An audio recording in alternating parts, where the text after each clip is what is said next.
I am Sean Webb, and this is Your Superior Self. Hi, this is Rha Goddess, and I am rolling with Your Superior Self. Hi, this is Dave Meltzer, and this is Your Superior Self. Hi, this is Zach Poitras, and this is Your Superior Self. I'm Ginny Sarasvati, and this is Your Superior Self. What's up, everybody? I'm Aubrey Marcus, and this is Your Superior Self.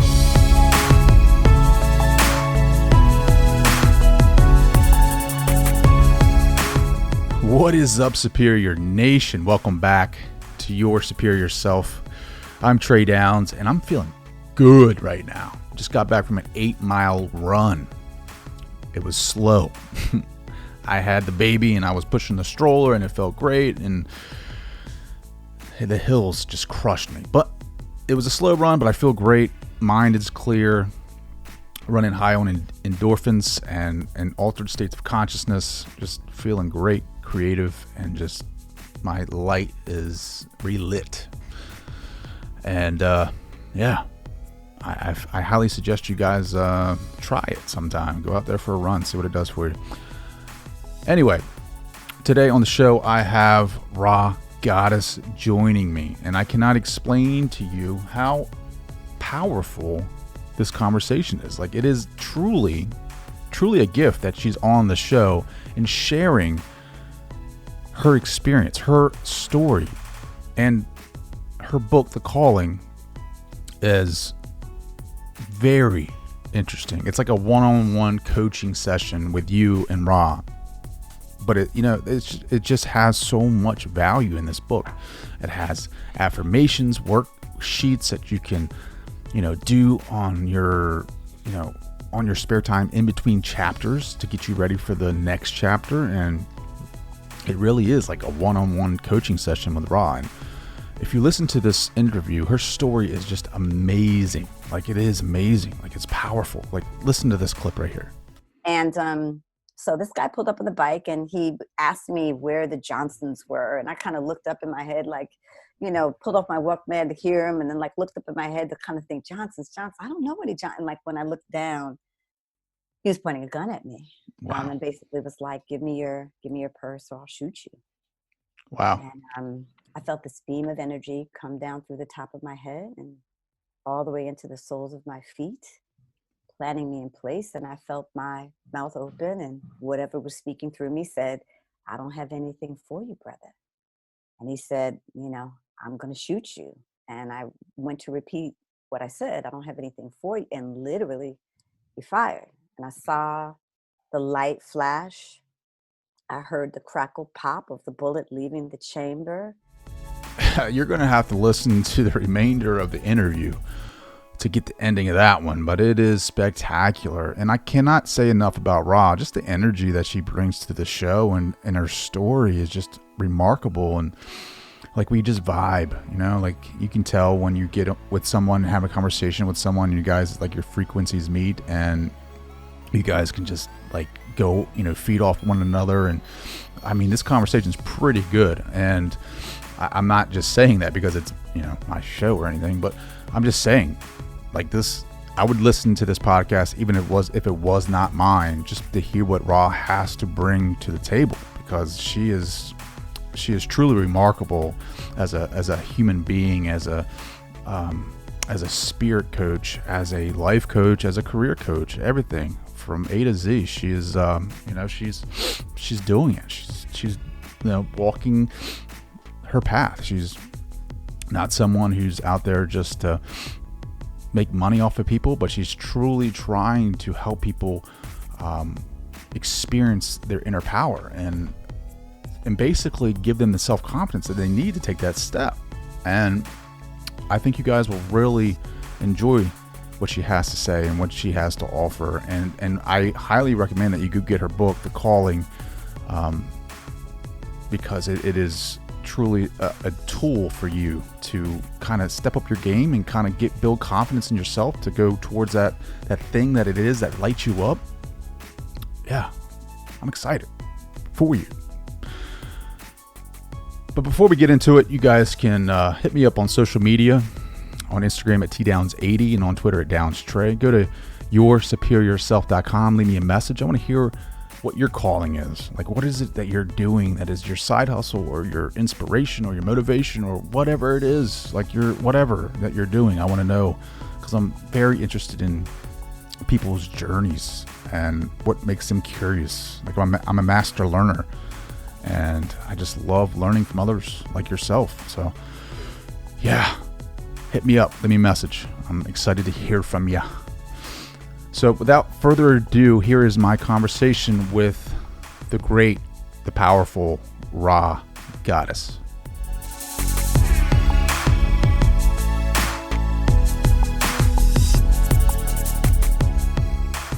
Hi, this is Rha Goddess, and I am rolling with your superior self. Rolling on your superior self. Rha, thank you so much for joining the show. My joy, my honor. Thank you for having me, Trey. Yeah. Anybody with the name Rha Goddess, you got to have on the show. That's such a phenomenal name. Is that like your original name? Like, is that? It is my spiritual name. It is my spiritual name.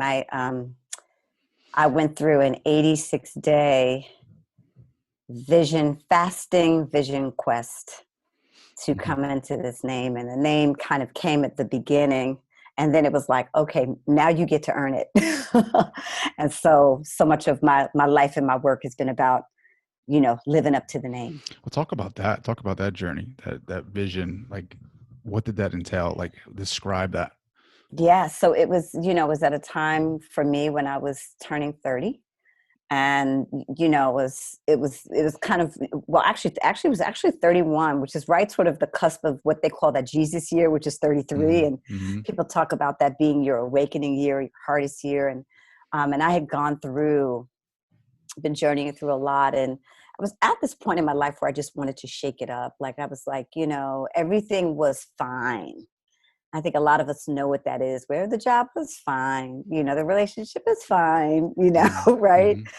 The friend circle fine, but not really growing, not really being challenged. And if I told the truth, not really fulfilled.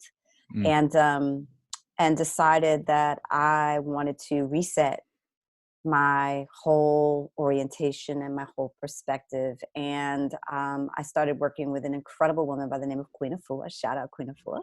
She's an amazing holistic healer, one of the sort of green life pioneers. She was handing out green juice in the hood 40 years ago. The drug addicts and junkies, right? Like, I'm talking about spinach and kale and kelp and, all the things that, Californians, it's like our version of soda, right?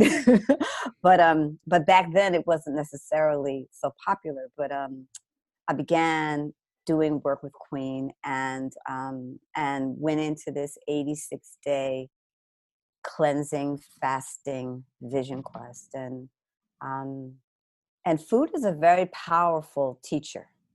If we really kind of observe ourselves in relationship to what we consume physically, I think there could be a lot, for us to be learned, especially if we're at a place where we're trying to shift major aspects of our lives. Food is a gateway. There are a lot of other things that are gateways, but food and our relationship with food and fasting and cleansing is a gateway to, I think, deeper understanding, greater realizations. And I've certainly had lots and lots of realizations and came to understand the way that I had been using food to suppress feeling or to suppress facing or dealing with certain things in my life that I was not satisfied or happy with.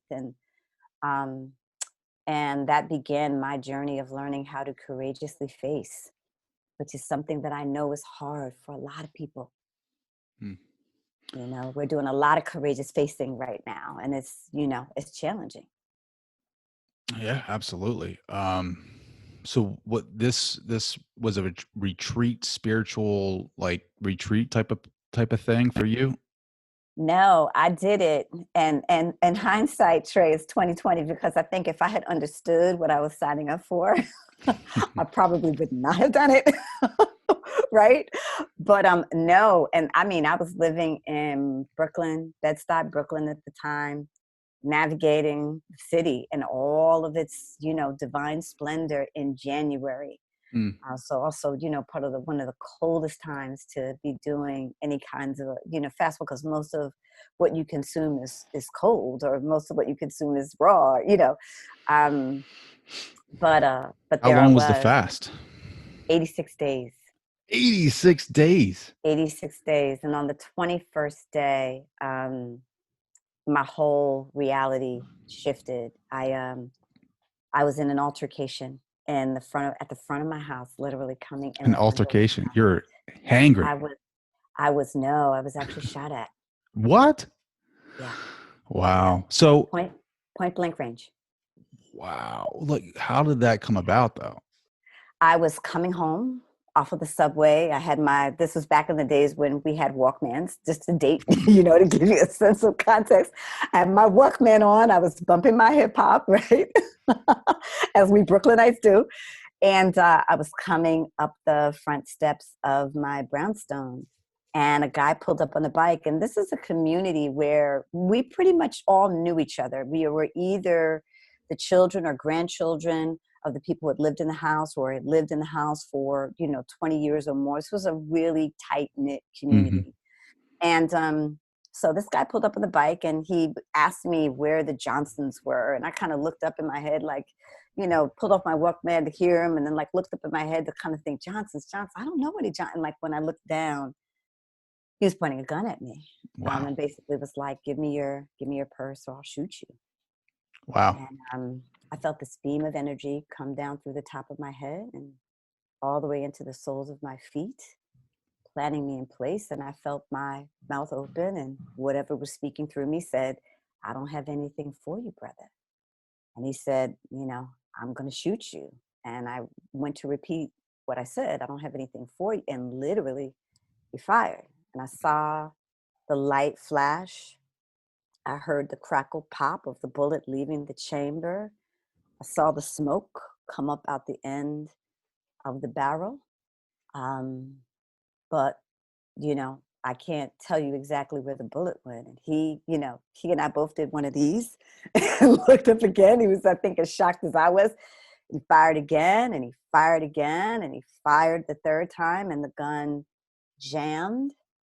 And then he jumped on his bike, and he, threw some thread over his shoulder and kind of pulled out. And, and I say, and, when I share this story, like, I don't know where the bullet went, but the message wasn't lost on me. I got the message, right? Which I think was probably the most important part. And I knew I had been ducking and dodging. Spirit had been saying to me, this is your purpose, this is your path, this is what your work is to do in the world. And I was like, yes, God, thank you for sharing. But this is what they write checks for over here. This is what they actually pay me to do. I don't know how to describe all of that, what you're telling me. Yeah. And had been running. And it was kind of like, okay, the jig is up. Well, explain to the listeners what that message was for you. Like you said, you got the message. What was that message?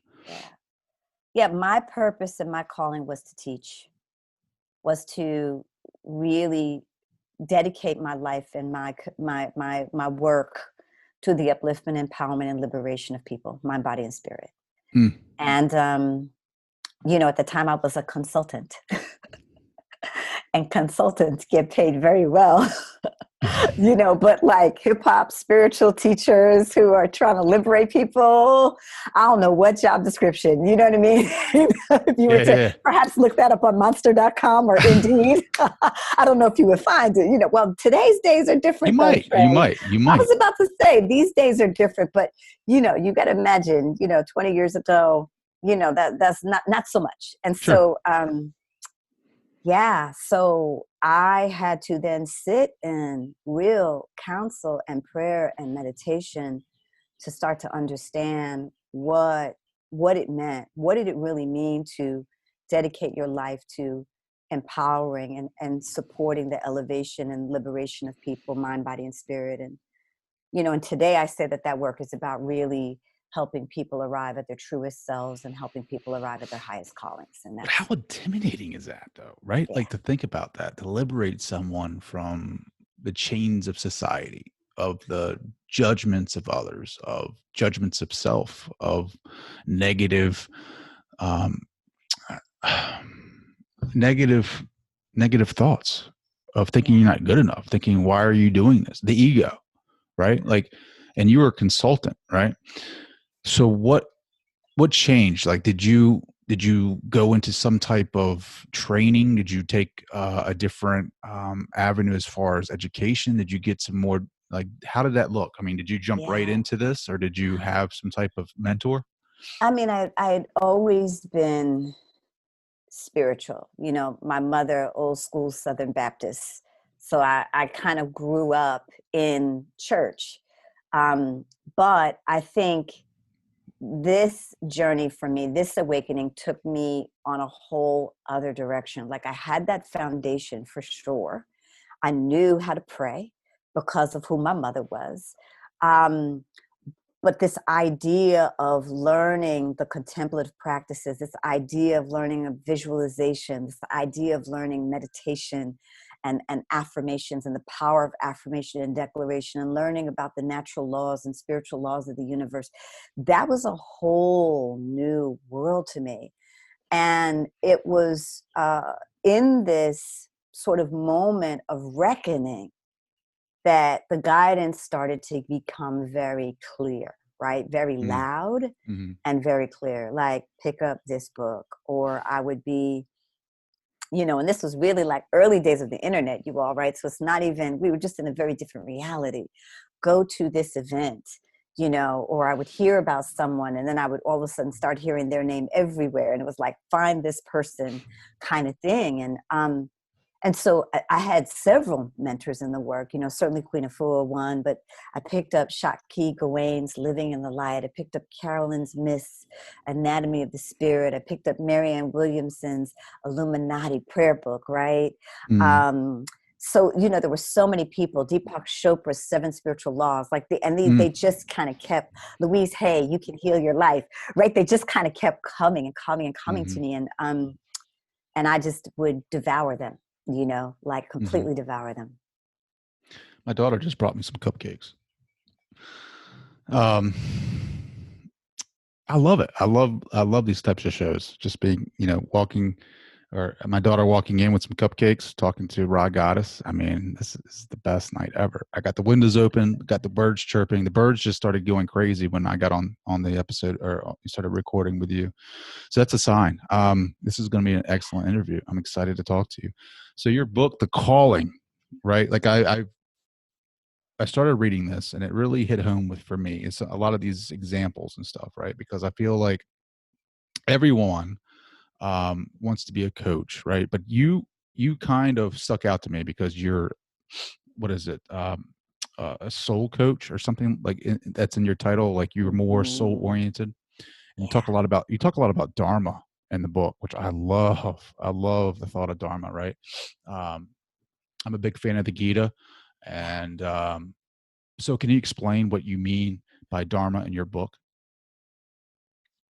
Yeah. So, you know, for those of us who are familiar with Dharma, so Dharma is a term in Hinduism and Sufism. And so there's several spiritual paths that reference and refer to the term Dharma. And what we're talking about is the Bhagavad Gita, and which also talks about the Dharma and the path. And so a lot of the ways that we've heard Dharma defined is sacred duty or vocation or destiny or the orderly way, or the thing that you're supposed to do, your life's path, your life purpose. But there's another facet of Dharma that's also related to your true nature. Dr. Wayne Dyer, R.I.P., called it your I amness, you know, and I believe that is the color of your soul. You know, this is like your true nature, this part of you that you come with, you know, it's intrinsic to your being. You don't have to try to do it. You don't have to try to put it on or strive to achieve it. You simply need to allow it to express itself, and it's present and it's there. It's there when you walk into the room. It's there when you hug your children. It's there when when you show up for your best friends. And it is the thing that people gravitate to you towards naturally. It is the thing that you have to sometimes force yourself not to do because it's so at the heart and the essence and the core of who you are. And so the way that I define Dharma, we define Dharma in the work of Move the Crowd, is that it is your true nature expressed as your highest contribution. Mm. So that your destiny isn't just this thing that is sort of put upon you. And I say that because sometimes we carry Dharma like obligation, right? Like, ooh, it's my destiny. Like, I have to do this. I got to grit and grin and bear it. And I actually believe that it is who you are. Like, naturally, if you allow who you are to naturally be expressed, you will organically be making your highest contribution in the world. So that the work isn't about putting on anything. Actually, the work is about unencumbering. And the more that you release, the more that you let go, the more that you drop the veil, the easier life becomes, the richer life becomes, and the more inevitable true success becomes for you. There's so much in there that's just so valuable. I think the hardest thing for me was to trying to, now my dog's barking, so I just love this home studio thing. Just hold on real quick.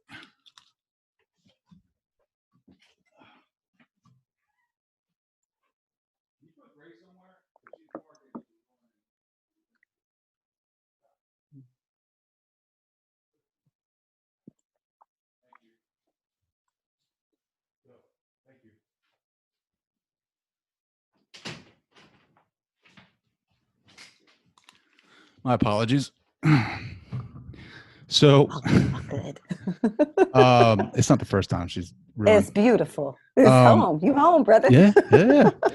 So talking about Dharma and how, for me, I didn't know what it was. Like, I just thought it was, the podcast for me is my Dharma. It's connecting with people like you and bringing your life situations and your knowledge and your journey and your experience to my listeners and to my platform. And I didn't know that exactly. Like, I was at first, I didn't know that what Dharma was. I just thought that, hey, this is something I'm interested in. And it just kind of turned into my Dharma. And the more that I spoke with people that were inspirational, that were leaders, that were sparking my curiosity, like, that led me into different books. It led me into different viewpoints, different philosophies. Like, I'm reading more now about spiritual aspects than I ever have, reincarnation, things like that. And, I'm Catholic, so it's definitely off the beaten path for me, but I'm keeping an open mind. And to find your Dharma, the best way that I found to find your Dharma is Stephen Kotler. I listened to a master class of his, and he was like, write down 25 of the top things that make you curious and go through each one of them and really get specific about why it makes you curious, and then investigate each one of those, and then eliminate the list as you make a second list of priorities about, how you can turn that into something that you enjoy doing every day. And the podcast kept popping up for me. Like, it was, I would have a list of 25 things that made me curious, and they wouldn't even come close to the podcast. And people were like, well, why does a podcast make you curious? It makes me curious because I get to talk to so many different people, like so many different people with different life experiences.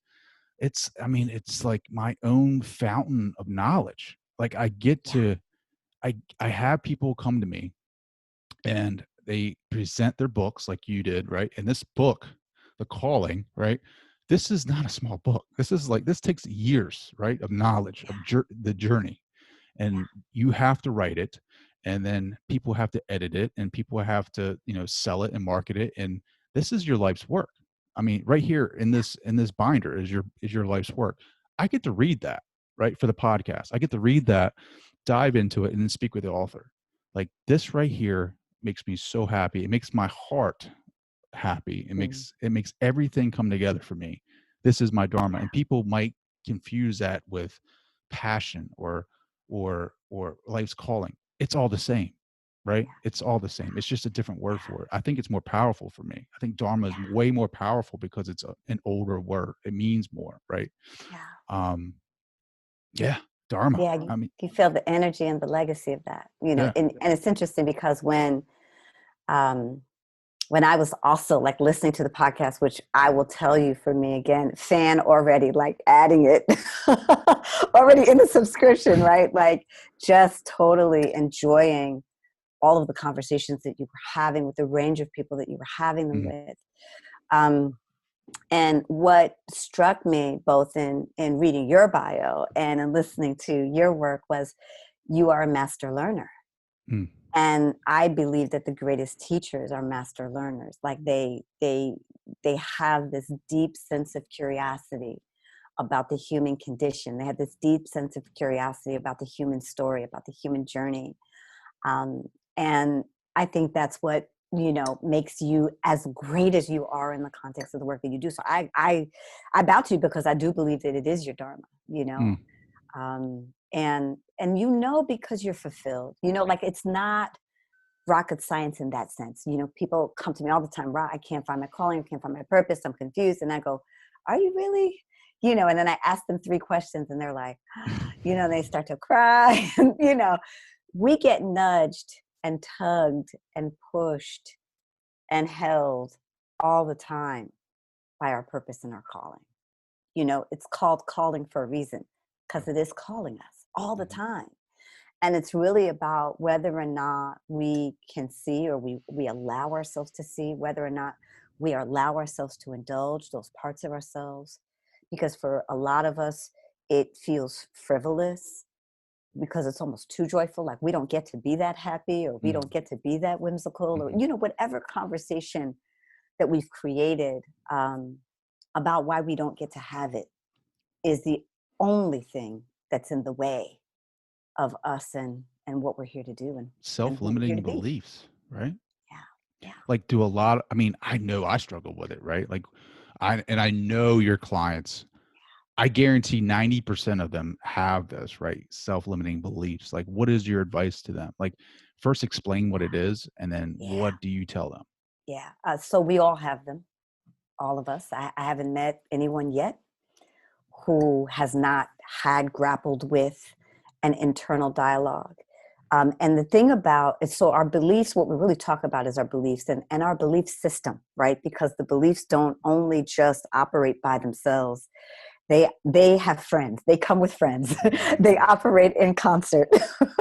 They organize. They orchestrate, right? They're very, very clever, you all.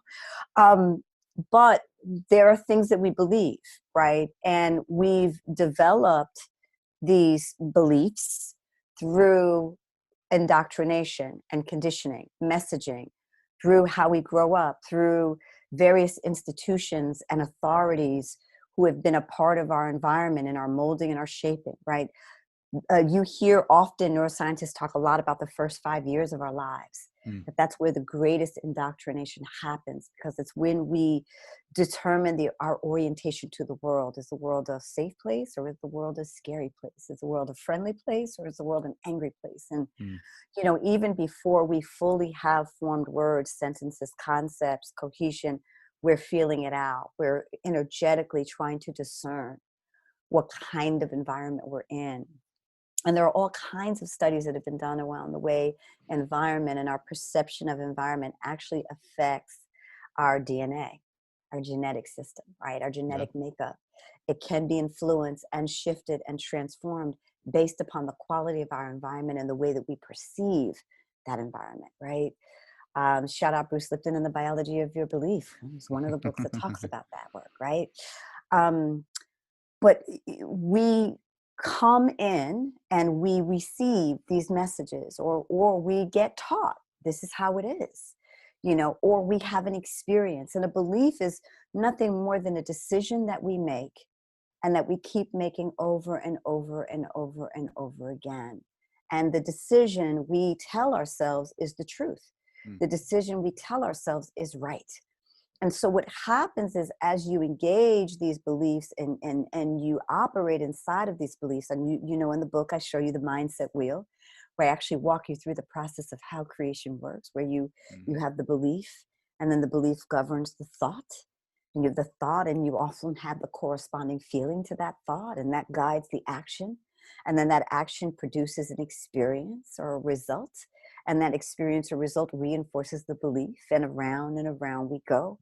And these become the patterns and the habits of thinking and being and operating. And ultimately, that matrix of beliefs and thoughts and actions and experiences give us the quality of our mindset.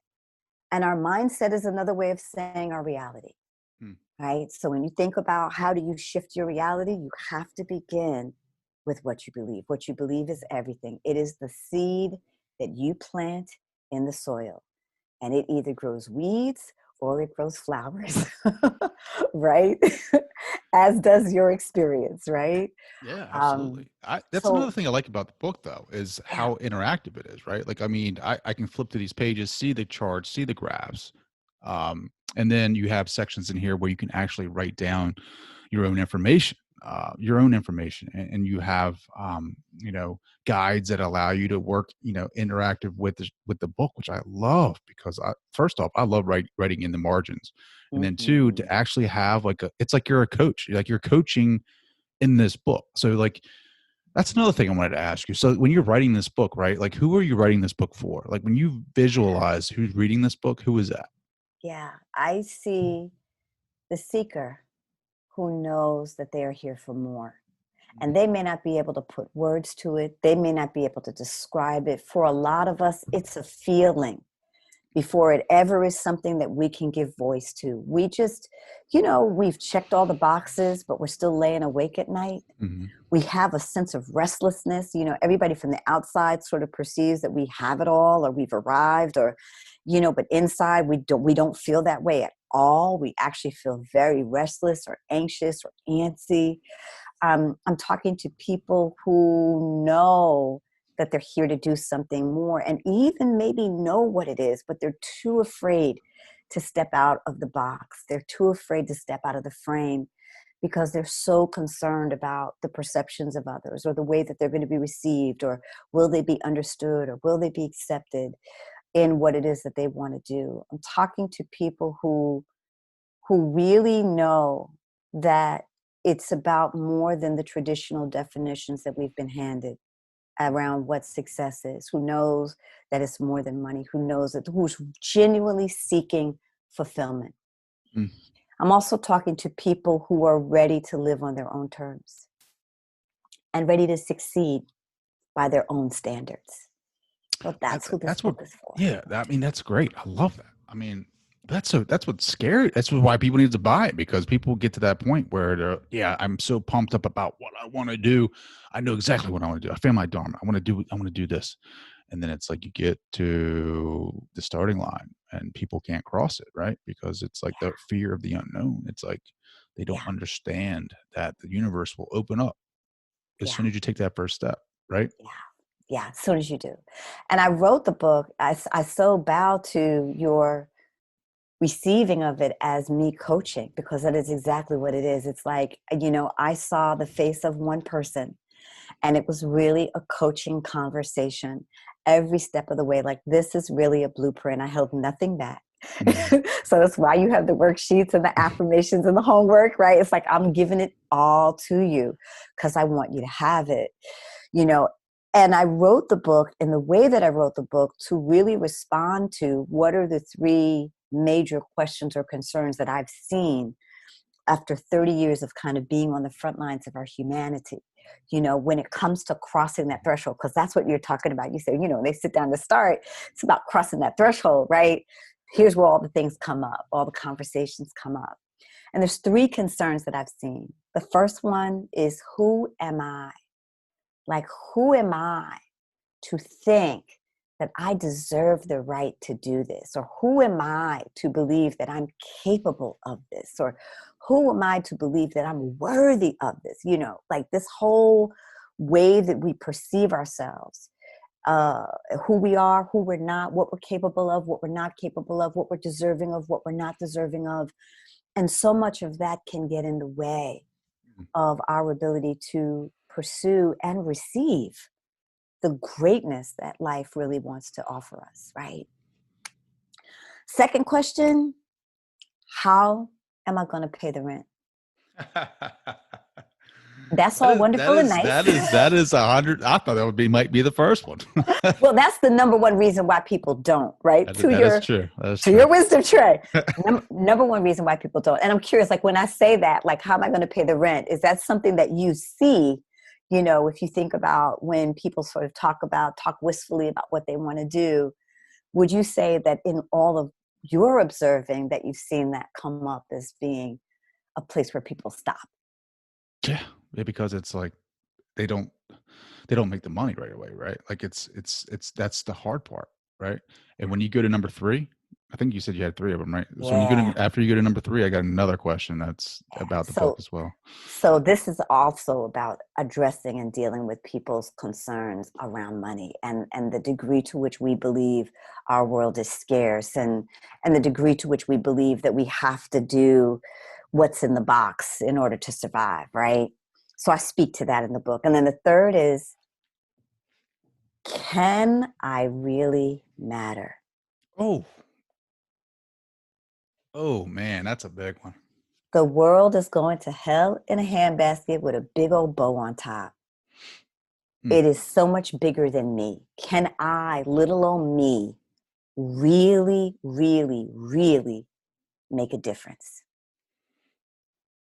And so those are the 3 questions. Those are the 3 concerns. And those are the things that I speak to most pointedly in the book.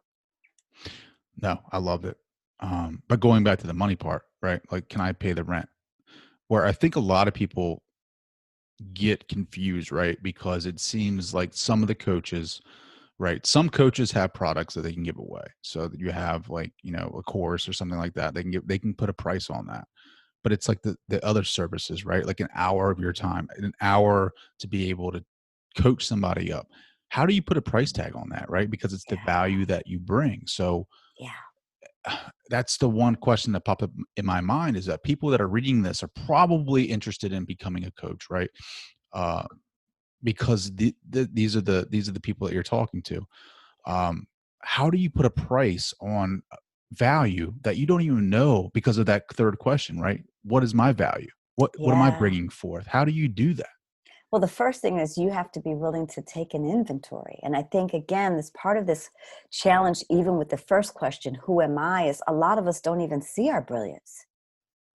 And I'm not talking about from this sort of egoic place, right? Or this place that we've been sort of taught you kind of got to fake it till you make it, or you put it on till you know, but like a real inventory of all of the incredible things that we bring to our families, to our communities, to all of the places and the spaces that we occupy. So many of us struggle to see our value. We suffer from imposter syndrome. We suffer from all, you know, kinds of limiting perceptions about the quality of who we are and what we do. We become prisoners to the conversation of perfectionism, right? Which is, you know, perfectionism, prison. Just every time you think about that, prison, right? Yeah. Because people are killing themselves trying to be perfect. And it's perfect where is perfect? No. Somebody show me perfect on a map. You know what I'm saying? I've never, like, if I wanted to get in my car and drive to perfect, you couldn't help me. So, you know, that should tell us something, right? But I ask a question in the book, who are you to you? And a lot of us don't even know, Trey. You know what I mean? Because we've been so taught to define ourselves outside of ourselves. So the first thing we have to do when we start to look at our value and understanding what we bring and thinking about how to monetize what we bring and what we offer, right? So bringing it back to the original question is, we have to first get a handle on what we offer, what we bring, what we carry, what we contribute, what's the difference we make when we are on the scene, when we are in the game, when we are at the table, right? And our ability to take an honest, unflinching inventory of all of what we bring and what we offer and what we carry, and the way that that makes a difference for the people that we're serving, right? Whether we're in a coaching context or we're in a corporate executive leadership context, or whether we're on the field in a sports athletic, context, like pick your field. Yeah. No, absolutely. That makes sense. Take inventory on yourself, right? Like I never even thought about that. That's a great point. Um, you're powerful. I mean, your story is so powerful. I didn't know about the point blank story, right? Like the getting shot at, and I can't stop thinking about this question. Like if you were to see that guy right now, like what would you say to him? Thank you. You woke me up. Thank you. Wow, that's pretty powerful. Um, that's pretty powerful. I mean, it's crazy. I mean, you can't explain it other than a miracle, right? You can't explain it other than something that we cannot explain. No. And to have it happen to you and to remember it the way that you do and for it to be an awakening, right? I feel like more people have these types of experiences, but you never hear about them. Yeah. And that's why I love your story. It's just like one of those things where you wake up. I mean, you literally got shot at to have to wake up, and hopefully not everybody has to go through that, but that's why you're here. That's why you're speaking your truth, is because people need to wake up. Like people listening to this right now, you guys are in this sleep state of I don't want to say mediocrity. I want to say you're in this sleep of not knowing how great you can be. Yeah. Like Yeah. there is another way, and it doesn't have to be you just accepting the way it is. You can change it, and all it takes is for you to take that first step, right? See that start line and take that first step and let the universe guide you, like you were talking about earlier. Yeah. I believe that 100%. Like synchronicities happen all the time. Like there are things that happen that you cannot explain. Your situation is an example A. Evidence A is your story. And I mean, think about it. How many times you picked up a book and you see something, you read something, and then you the next day something happens where you're walking down the street and then something like pops out at you. I mean, the universe is guiding all of us. Like wake up to your greatness and your being. Like, I mean, all the time. I don't know. Yeah, I want to lean into what you're saying, because I think it's so important. We're in a moment, we've called it a lot of different things, but the way that we framed it in our community at Move the Crowd is, I've been calling this the sacred pause. The sacred pause for the cause. And the cause is you, right? In other words, you are the reason. And what do I mean when I say that? The guidance now, because we are stiller, because we are not frenzied, running through the streets in the ways that we typically are when we're getting after whatever we're getting after, the voice is louder now than it's ever been in terms of the guidance. And so, I want to build on what you're challenging your listeners to do, right? Because we all listen, I was totally in the culture of getting by. Sure. I was like one of the poster children for the culture of getting by. And I think my journey has been what it's been because that's my Dharma to teach from. My Dharma is to teach from my journey, from what I've been through, from the challenges. I feel like Spirit gives me certain challenges so that I understand the nuances of what that struggle is, so that I can speak to that struggle, right? Absolutely. And I believe that for every single one of us, like whatever we've gone through, you've gone through it so that you can teach from it. Right. And, so you get the double benefit of growing from what you've gone through, and then having the ability to share what you've gone through in a way that empowers, enlivens, and inspires somebody else. Right. That's what this is all about. Right. Mm-hmm. And so I say that to say that in this moment, every single one of us is being guided. Every single one of us is being told what this time is about for us. Some of us, we're booming. It's, we're baking cookies. We're sharing new macaroni and cheese recipes. Yeah. Others of us are burying loved ones who have left their bodies, and everything in between. And this is the range and the texture and the tapestry of life. And this is the way that life shows up in its infinite design. And in all of it, there is always guidance. And in all of it, there is always a communication, a message, a calling for us. I call it big C and little c, right? Big C is the calling of your path.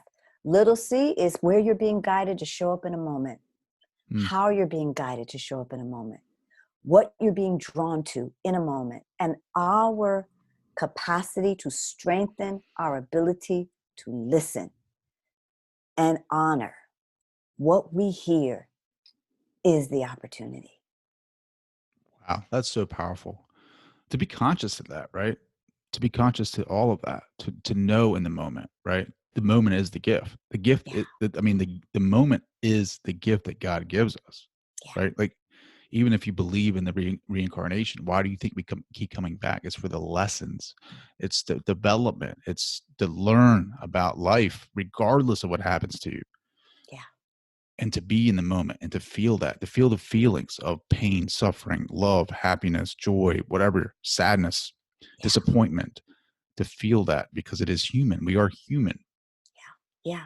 There were many, many years ago, I used to be active in a community called Landmark Education, shout out Landmark Education. And I remember seeing a speaker one night who said, your soul is a whore for evolution. Right? Oh, like, man, that's awesome. Your soul wants to do is grow. Soul wants to become what it's supposed to be. And you get to experience all of the things that you get to experience on behalf of your soul's evolution. And if we can understand and hold and believe and engage in life from that perspective, then wonder is always possible. Awe is always available. Peace is always available when we can hold that perspective, even when we're getting our asses kicked. And Rha Goddess is always available by purchasing the Calling. Rha, how can people connect with you? So thank you for asking. So I'm all of the channels and it's RHA Goddess. And then the book is everywhere. So if you like the hardcover, you're old school, like me, you can go to, Amazon or any of your Barnes and Nobles, any of your local Hudson books. I'm in the airports if you're traveling still these days. Good luck. And I'm if you also are. on Audible, for some people, if you want to actually be in conversation with me voice to voice. I'm on Audible as well in this incarnation of the book. And then we're at movethecrowd.me, like move me. Movethecrowd.me is our site. And the Calling Movement is the site for the book, where we have all other kinds of resources and goodies for anyone who feels called to lean in, inspired to lean in. Love it, Rha. Thank you so much for joining the show. Like I love every bit of this conversation. I love what your mission is. I love your story. I just think you're a beautiful being, and I think that you're just, this energy is just so powerful, and I cannot wait to share this with my audience. Oh, Trey, thank you so much, and thank you for your work. Truly, so appreciate you. I want to say thank you to Rha for joining the show and just hanging out and just being the inspiration that you may need to hear today, and helping you move forward in your life and your journey, helping you cross that starting line, and then allowing yourself to have faith that the universe will show you the next step. I want to say thank you to you, the listener, for hanging out with me today. Please, if you can, leave a rating and review wherever you get your podcast from. It helps me scale the show. It helps me get this out to those who may need it the most. I hope you guys have an amazing week, and I just hope that you guys crush it. Let's get after it. Later.